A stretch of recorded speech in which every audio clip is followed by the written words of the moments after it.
তিন জায়গায় প্রয়োজনে মিথ্যা বলা যায়। কয় জায়গায় মিথ্যা বলতে? তাওরিয়া, মানে কথা একটু ঘুরিয়ে বলবেন। এক নাম্বার, আপনার ওয়াইফকে খুশি করার জন্য, সে একটু এরকম না বলে একটু কৌশল করে বললে খুশি হবে, ওটা বলা যায়। দুই নাম্বার,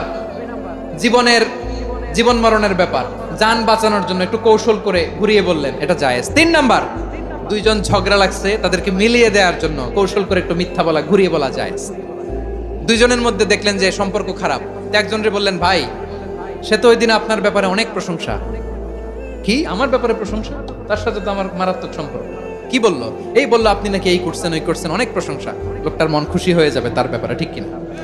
আবার তার সাথে যার ঝগড়া, ওরে যে বলুন, ভাই ওই দিন তো সে আপনার অনেক অ্যাপ্রিসিয়েশন করলো, অনেক। সে তো অবাক, কি রে বলে কি আমার?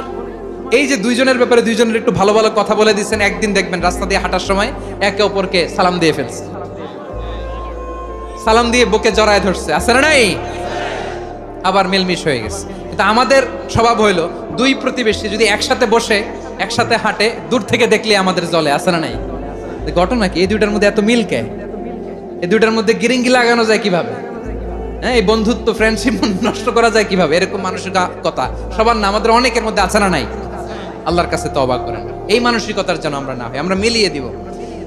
কানগুলো খরগোশের কানের মতো খাড়া করে শুনুন পেকুয়ার ভাইরা। বিশ্বনবী বলেন, আলা উখবিরুকুম বিআফদাল দারাজা, আলা উখবিরুকুম বিআফদাল মিন দারাজাতিস